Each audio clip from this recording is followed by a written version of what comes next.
Assalamualaikum warahmatullahi wabarakatuh. Saya Dinda Wandari, NIM 19 12 11 618 dari kelas 2C, Prodi S1 Keperawatan, Stikes Mercu Bakti Jaya Padang. Di sini saya akan membacakan rangkuman tentang prinsip komunikasi konseling pada pasien dengan HIV/AIDS dan penyalahgunaan nafza.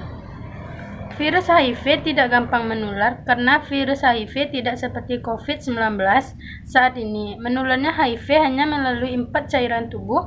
Yang pertama darah, yang kedua air mani, yang ketiga cairan vagina, yang keempat ASI atau air susu ibu. Dan untuk pemindahannya ada konsep ESE, eksis, harus keluar dari orang positif, sufficient, jumlahnya banyak, enter, ada tempat masuknya. Seharusnya perlakuan kita terhadap pasien dengan HIV mesti lebih baik. Namun kenyataannya masih banyak masyarakat yang mengucilkan ODA. Masih banyak masyarakat yang menganggap penularannya begitu tinggi sehingga munculnya stigma negatif. Diskriminasi sehingga dampaknya orang yang terinfeksi HIV depresi dan ada kecenderungan bunuh diri. Perubahan paradigma. Yang pertama, HIV atau AIDS dapat mengenai siapapun tanpa membedakan status sosial, pendidikan, agama, warna kulit, latar belakang seseorang. Yang kedua, HIV atau AIDS dapat mengenai orang yang tidak berdosa, yaitu bayi dan anak-anak, karena tertular melalui air susu ibu. Yang ketiga, HIV atau AIDS sudah ada obatnya, sekalipun tidak menyembuhkan, tetapi mengembalikan kualitas hidup penderitanya. Yang keempat, penularan HIV atau AIDS ke bayi atau anak dapat dicegah. Yang kelima, kepatuhan berobat dan minum obat adalah kunci utama pencegahan dan pengendalian HIV atau AIDS. Keterampilan mikrospesifik berikut merupakan dasar penting. Yang pertama, mendengarkan aktif. Yang kedua, mengajukan pertanyaan. Yang ketiga, hening. Yang keempat, perilaku nonverbal.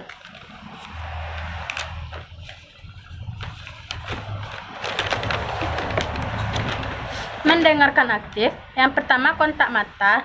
Yang kedua, menunjukkan perhatian, misalnya dengan cara mengangguk.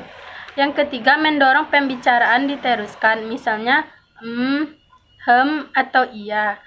Yang keempat, memperkecil pengalihan perhatian, misalnya televisi, telepon, dan suara bising lainnya. Yang kelima, jangan mengerjakan sesuatu selagi konseling, seperti bermain HP. Yang keenam, hargai perasaan klien, misalnya nampaknya Anda merasa sedih. Mengajukan pertanyaan. Yang pertama, pertanyaan tertutup. Jangan memaksa pasien untuk terlalu terbuka dengan kehidupannya. Yang kedua, pertanyaan mengarahkan.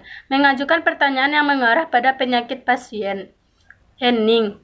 Yang pertama, memberi kesempatan klien merasakan pengalamannya. Yang kedua, meredakan perasaan klien. Yang ketiga, memberi kesempatan klien mempertimbangkan ambivalensinya tentang berbagi rasa. Yang keempat, memberi klien kebebasan memilih apakah akan terus atau berhenti. Perilaku nonverbal, bahasa tubuh. Yang pertama, gestur. Yang kedua, ekspresi wajah. Yang ketiga, postur. Yang keempat, orientasi tubuh. Yang kelima, kedekatan tubuh atau jarak. Yang keenam, kontak mata. Yang ketujuh, mirroring. Yang kedelapan, menghilangkan pembatas. Paralinguistik. Yang pertama, tarikan nafas. Yang kedua, hembusan nafas. Yang ketiga, berdehem, suara tak menyenangkan. Yang keempat, perubahan nada suara. Yang kelima, perubahan volume suara. Yang keenam, kelancaran bicara. Yang ketujuh, senyum gugup. Apakah itu konseling?